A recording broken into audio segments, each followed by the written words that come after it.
Hello students, welcome to Hiba maths. நான் உங்களோட ஷபானாக்கா பேசுகிறேன். வீடியோ ரொம்ப ரொம்ப ரொம்ப முக்கியமான ஒரு வீடியோ. என்னன்னா, 8th ஸ்டாண்டர்ட்லேருந்து நீங்கள் 9th போகிறீங்கனாலும் சரி, 9th to 10th போகிறோன்னாலும் சரி, 11th to 12th சரி, உங்கள் எல்லாருக்குமே ஒரு முக்கியமான ஒரு வீடியோ. அப்படி என்ன முக்கியமான வீடியோ? இதில் என்ன டாபிக் சொல்ல போகிறீங்க? இம்பார்ட்டன்ட் கொஷின் சொல்ல போகிறீங்களா? நீங்கள் என்ன இதில் எக்ஸ்பிளைன் பண்ண போகிறீங்க? நெக்ஸ்ட் அகாடமிக் இயரில் நீங்கள் எவ்வளோ சூப்பராக பெர்ஃபார்ம் பண்ணலாம் அப்படின்ற ஐடியா கொடுக்க போகிற ஒரு வீடியோ. கொஞ்சம் சின்னதாகவே சொல்லிடுறேன். இது வரைக்கும் நீங்கள் பாஸ் ஆகவே இல்லை, நான் ஃபெயிலியராக தான் இருக்கேன்னு நினச்சா கூட இந்த வீடியோட எண்டில் உங்களுக்குள்ள நான் சக்ஸஸ் ஆவேன், என்னாலேயும் முடியும் அப்படின்ற ஒரு கான்ஃபிடென்ட் உங்களுக்கு வரும். என்னடா ரொம்ப பில்டப் கொடுக்குறீங்க, அப்படி என்ன தான் சொல்ல போகிறீங்க, சீக்கிரம் சொல்லுங்கள் அப்படின்னு கேட்டிங்கன்னா, ஒரு சின்ன கதை சொல்கிறேன் சரிங்களா? இது ஸ்டோரி மாதிரி இருக்காது, ஒரு சின்ன கான்செப்ட் ஞாபகம் வச்சுக்கோங்க சரிங்களா? இப்போது நீங்கள் ஒரு பார்க்கில் இருக்கீங்க, ஓகேவா? பார்க்கில் நடக்கிறதுக்கு வழி அமைச்சிருப்பாங்க, வாக்கிங் போகிறதுக்கெலாம் இல்லையா? சர்க்கிளாக இருக்கும், இல்லைன்னா ஸ்ட்ரைட்டாக இருக்கும். ஒரு சில பார்க்லாம் ஸ்கொயராக இருக்கும்னு வைங்களேன். இப்போது இந்த எண்டுலேருந்து நம்பர் 1லேருந்து நம்பர் 2 வரைக்கும் நம்ம நடக்கிறோன்னு வைங்களேன். இப்போ நீங்கள் நார்மலாக நடக்கிறீங்க, 2 கையில் எந்த ஒரு வெயிட்டும் இல்லை. நீங்கள் நார்மலாக நடக்கிறீங்கன்னா அழகாக நடந்து போயிட்டு ரிட்டர்ன் வந்துடலாம், ஏன் ஓடி போயிட்டு கூட வந்துடலாம், கரெக்டாக? இதுவே நம்ம பார்க்குக்கு போகும்போது 2 வாட்டர் பாட்டில் எடுத்துகிட்டு போகிறோன்னு வைங்க. தண்ணி தாக எடுக்கும்ல, எப்படியும் நமக்கு தண்ணி குடிக்க வேணும்ல, ஸோ வாட்டர் பாட்டில் எடுத்துகிட்டு போகிறீங்க. நீங்கள் தான் அந்த 2 வாட்டர் பாட்டிலையும் கையில் எடுத்துகிட்டு இந்த ஃபஸ்ட்டு எண்டுலேருந்து செகண்ட் எண்டு போகிறதுக்குள்ளே நீங்கள் ஒரு வாட்டி போகும்போதே டயர்ட் ஆகிடுவீங்க. திருப்பி அங்கேருந்து ரிட்டர்ன் வரும்போது இன்னும் கொஞ்சம் டயர்ட் ஆகிடுவீங்க. இது ரெண்டுத்துல என்ன டிஃப்ரென்ஸ் தெரியுமா? ஃபஸ்ட்டு டைம் நீங்கள் போகும்போது உங்களோட கையில் எதுவுமே இல்லை, எம்டியாக இருந்தது. 2 வாட்டர் பாட்டில் இருந்ததா, W1 W2 சும்மா வச்சுக்கலாம், 2 வாட்டர் பாட்டில். இந்த வாட்டர் பாட்டில் 1 லிட்டர் வெயிட்டு. அப்போ இந்த வெயிட்டை தூக்கிட்டு பார்க்கில் நடக்கும்போது நம்மளால ரொம்ப கஷ்டமாக இருக்கும், கரெக்டுங்களா? அந்த வெயிட்டை நம்மளால் தாங்கவே முடியாது. இதுக்கு எங்கேயாவது போய் உட்காந்துடலாமான்னு தோணும். நீங்கள் கேரி பண்ண அந்த 2 வாட்டர் பாட்டில் என்னென்னு சொல்லவா? பாட்டில் 1, பாட்டில் 2. ஃபஸ்ட்டு பாட்டில் உங்களோட பாஸ்ட்டு, செகண்ட் வாட்டர் பாட்டில் உங்களோட ஃப்யூச்சர். ஸோ பாஸ்ட்டுனா என்னன்னா, நீங்கள் லாஸ்ட் கிளாஸில், ப்ரீவியஸ் கிளாஸில், இப்போ நீங்கள் 9th படிக்கிறீங்கன்னா கிளாஸ் 8 படிச்சுட்டு இருக்கும்போது நீங்கள் ஒழுங்காக ஸ்கோர் பண்ணலைன்னா அந்த தாட்ஸ் உங்களோட மெமரியில் இருந்துகிட்டே இருக்கும்.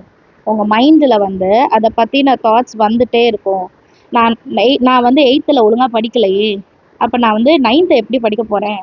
நான் 8th மார்க் வாங்கலைன்னு வீட்டில் திட்டினாங்க, இப்போ 9th போகிறேன், அதுலேயும் மார்க் வாங்கலைன்னா திட்டிடுவாங்களோ? 8th நான் டீட்டெயில் ஆன்சரே படித்ததில்லை, 9thலேயும் என்னால் படிக்க முடியாதோ? இப்படி பாஸ்ட்டை பற்றின ஃபுல் விஷயங்கள், பாஸ்ட்டில் நடந்த நெகட்டிவான விஷயங்கள், சொல்லப்போனால் பாசிட்டிவ் விஷயங்கள் பிரச்சனையே கிடையாது.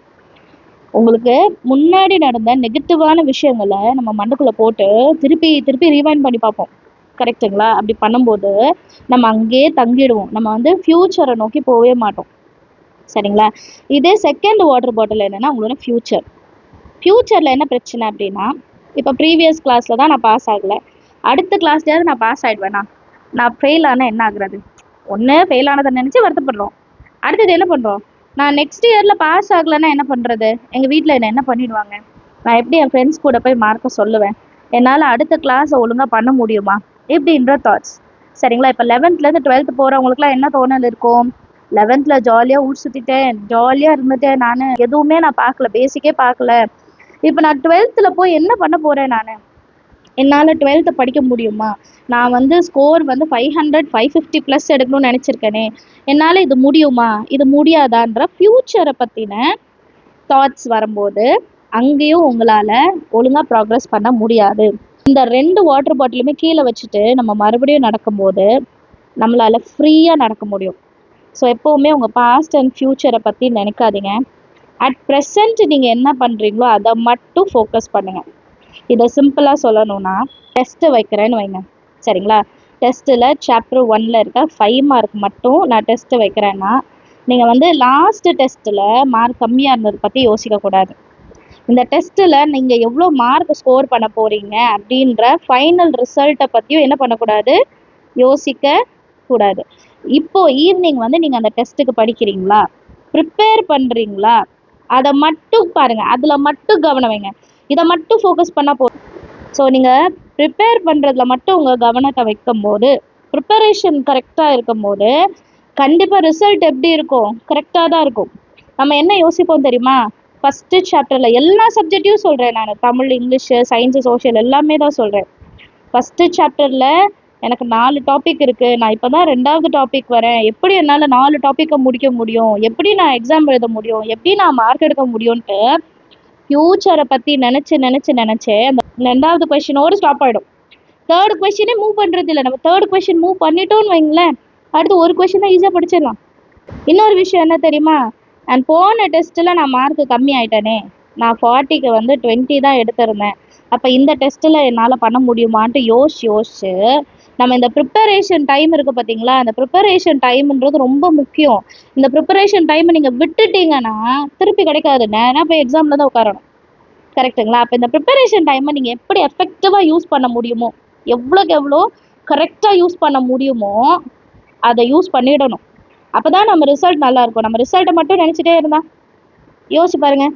இப்போ எனக்கு எக்ஸாம் நாளைக்கு நினச்சிக்கலாம், ஒரு 10 மணிக்கு எக்ஸாம், சரிங்களா? நான் நைட்டு ஒரு 10 o'clock வரைக்கும் நான் இப்படி நினச்சிட்டு மட்டும் இருக்கேன்னு வைங்க, நாளைக்கு எக்ஸாம் இருக்குது, படிக்கணும், நாளைக்கு எக்ஸாம் இருக்குது, போர்ஷன்ஸ் இவ்வளோ இருக்குது, நான் இது பண்ணணும் அது பண்ணணும்னு நினச்சிட்டு மட்டும் உட்காந்துட்டே இருக்கேன்னு வைங்க, புரியுதுங்களா? நான் அதுக்காக படிக்காமல், எக்ஸாம் இருக்குது, நான் எக்ஸாமுக்கு இதெல்லாம் ப்ரிப்பேர் பண்ணணும், 4 லெசன் இருக்குது, அது இத்தனை 2 மார்க் இருக்குது, இத்தனை 5 மார்க் இருக்குது, இதெல்லாம் தெரியும்.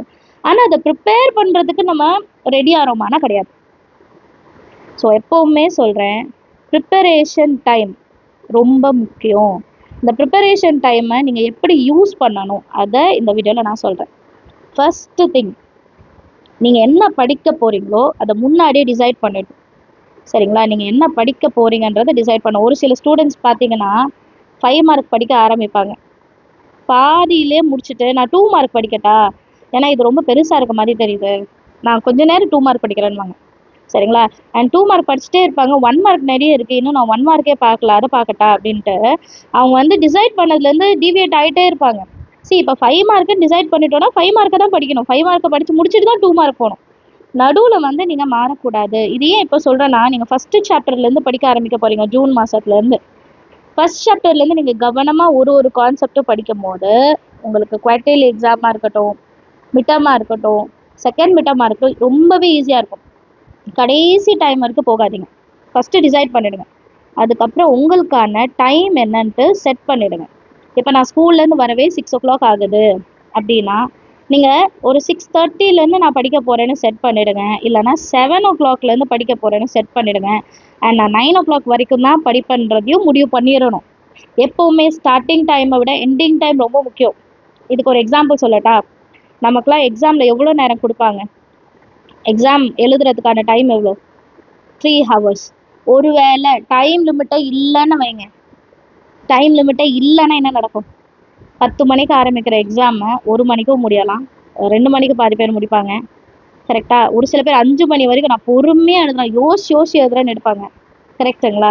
எப்போவுமே டைம் லிமிட் செட் பண்ணாதான் நம்ம மைண்ட் எப்படி செட் ஆகணும், அதுக்குள்ளே முடிக்கணும், அதுக்குள்ளே உன்னால் முடிஞ்ச எஃபோர்ட்டை நீ போடணும் அப்படின்னு சொல்லிட்டு நம்ம மைண்ட் நம்மளுக்கு சொல்லிக்கிட்டே இருக்கும். ஸோ டைமிங் ரொம்ப முக்கியம். நான் இந்த 3 மணி நேரம் தான் படிப்பேன், அதுக்கு மேலே நான் ரிலாக்ஸ் ஆவேன், நான் சாப்பிடுவேன், நான் தூங்கணும், எக்ஸாமுக்கு ஹோம்ஒர்க் எழுதணும், இதெல்லாமே இருக்குல்ல. படிக்கிறது மட்டும் கிடையாதுல்ல, நமக்கு நிறைய விஷயங்கள் இருக்குது. கொஞ்ச நேரம் பேரண்ட்ஸ் கிட்ட பேசணும், ஃப்ரெண்ட்ஸ் கிட்ட பேசணும். அப்போ டைம் லிமிட் செட் பண்ணணும். லிமிட் இல்லைன்னா கஷ்டம், டைம் லிமிட் கண்டிப்பாக செட் பண்ணணும். அண்ட் டிசைட் பண்ணிட்டோம், டைம் லிமிட்டை செட் பண்ணிட்டோம். அண்ட் நமக்குன்னு ஒரு பிளேஸை கண்டுபிடிக்கணும். என்ன மேம் சொல்கிறீங்க, பிளேஸ் என்ன கண்டுபிடிக்கிறது அப்படின்னா, இப்போ டியூஷன் போகிற பசங்களுக்கு பிரச்சனை இருக்காது, டியூஷனில் படிச்சிடலாம். நம்ம வீட்டில் தான் படிக்கிறோம். இப்போ நான்லாம் வீட்டில் தான் படித்தேன். நான்லாம் என்ன பண்ணுவேன்னா, எங்கள் வீட்டு மொட்டை மாடி இருக்கும், அங்கே போயிடுவேன், யாருமே இருக்க மாட்டாங்க, பேர்ட்ஸ் மட்டும்தான் வரும். ஸோ அங்கே தான் எப்போவுமே படிப்பேன், சரிங்களா? அண்ட் வீட்டுக்கு வந்துட்டேன்னா எல்லாருமே இருப்பாங்க, அங்கே டிவி எல்லாமே ப்ளே ஆகும். ஸோ நிறைய பேர் எங்கள் வீட்டுக்கு வருவாங்க, ரிலேட்டிவ்ஸ். அதனால் எப்போவுமே நிறைய பேர் இருக்கிறனால படிக்க முடியாது. ஸோ நான் என்ன பண்ணுவேன்னா, மொட்டை மாடிக்கு போயிடுவேன். மொட்டை மாடியில் போயிட்டு வெளிச்சம் இருக்க வரைக்கும் படிச்சுட்டு வெளிச்சம் போனோன்னு கீழே வந்துடுவேன், சரிங்களா? அப்படி உங்களுக்குன்னு ஸ்டேபிளாக ஒரு இடம் வேணும். இந்த இடத்துல நான் இத்தனை மணிக்கு நான் இந்த இடத்துக்கு போயிடணும், அதுக்கு தானே டியூஷனும் அனுப்புகிறாங்க. 4 மணி டியூஷனா 4:10க்குள்ளே உள்ள இல்லைன்னா டியூஷன் டீச்சர் என்ன பண்ணுவாங்க, ஏன் லேட்டாக வந்தான்னு வெளியே நிற்க வச்சுருவாங்க. கரெக்டுங்களா? ஸோ கரெக்டான பிளேஸ். அண்ட் லாஸ்ட்டாக ரிட்டன் ப்ராக்டிஸ் எடுத்துக்கோங்க. ரிட்டன் ப்ராக்டிஸ் நான் எப்போவுமே சொல்கிறது. அண்ட் ஒரு சில பசங்களுக்கு லிசனிங் ஸ்கில் இருக்கும். ஸோ அவங்க வந்து கேட்டு படிப்பாங்க. ஒரு சிலவங்க எழுதி படிப்பாங்க. எப்படி பண்ணாலும் சரி. அண்ட் என்னை பொறுத்த வரைக்கும் இந்த ரிட்டன் ப்ராக்டிஸ்ன்றது நான் டெஸ்ட் எழுதி பார்க்குறதுக்காக சொல்கிறேன். ஒரு சில ஸ்டூடெண்ட் எப்படி பண்ணுவாங்கன்னா, ஒரு 2 மார்க்கே 5 டைம்ஸ் எழுதி பார்ப்பாங்க. அப்போ அவங்க நினைக்கிறாங்க அது மனப்பாடம் பண்ணிடலான்ட்டு. பட் நீங்கள் 5 வாட்டி எழுதி பார்க்குறது ஓகே தான், பட் டைம் வந்து சேவ் ஆகாது. ஸோ அதனால் நீங்கள் படிச்சுட்டு டெஸ்ட்டாக எழுதி பாருங்கள். சரி, டெஸ்ட் எழுதி பார்க்கணும். டெஸ்ட் எழுதுனதை செல்ஃபாக கரெக்ஷன் பண்ணி பார்க்கணும். நீங்களே உங்களோட ஆன்சர்ஸை செக் பண்ணி பார்க்கணும். மிஸ்டேக்ஸ் வரதை இன்னொரு வாட்டி எழுதி பார்க்கணும். சரிங்களா? இந்த ப்ராக்டிஸை நீங்கள் ஃபஸ்ட்டுலேருந்தே செய்யணும். From the beginning. எப்போவுமே ஆரம்பம் ரொம்ப முக்கியம். கரெக்டுங்களா? சரிங்களா? ஸ்டார்டிங் நல்லா இருந்துச்சுன்னா எண்டிங் வந்து கரெக்டாக இருக்கும். வீட்டில் எப்போவுமே பெரியவங்க சொல்லுவாங்க பாருங்கள், நல்லபடியாக தொடங்கினா நல்லபடியாக முடியும், நல்லபடியாக முதல்ல ஆரம்பிக்கணும்னு வாங்கல்ல. அதே மாதிரி நம்ம ஜூன் மாதத்துக்கு நமக்கு இன்னும் 20 டேஸ் தான் இருக்குது. May 10 ஆயிடுச்சு. இந்த 20 டேஸில் வந்து நீங்கள் என்னெல்லாம் விளையாடணும், என்னெல்லாம் செய்யணும்னு நினைக்கிறீங்களோ எல்லாமே விளையாடிடுங்க. சரிங்களா? ஜூன் மாதம் வந்த உடனே, ஸ்கூல் ரீஓப்பன் ஆன உடனே டே 1லேருந்து நீங்கள் ஃபஸ்ட்டு நாள் என்ன நோட்ஸ் கொடுக்குறாங்களோ அதை படித்து முடிச்சிடும். எப்போவுமே அன்னன்னைக்கு உள்ளது படிச்சிட்டோன்னா நமக்கு பெண்டிங் ஒர்க்கே இருக்காது. சரிங்களா? நாளைக்கு படிக்கிறேன் அந்த நாளைக்கு வந்து செய்கிறோம்னு சொல்கிறோம். நாளைக்கு நம்ம செய்யணும்னு நினைக்கும் போது வேறு ஏதாவது ஒரு வேலை வரும். அப்போ அது ப்ரையாரிட்டி கொடுக்குற மாதிரி வரும். ஸோ எப்போவுமே இன்றைக்கி செய்ய பழகுங்க. டுடே இதுதான் ரொம்ப முக்கியம். இன்றைக்கி செய்யணும். எதுனாலும் இன்றைக்கி செஞ்சிடணும். அதை நாளைக்கு டுமாரோ கிட்ட போயிடாதீங்க. நாளைக்கு பார்த்துக்கிறேன், நான் நாளைக்கு இதை முடிச்சிடுறேம்மா, நாளைக்கு இதை படிச்சு எழுதிடுறேம்மா, இன்னைக்கு ஒரு நாள் விளையாடுறேன். No excuses.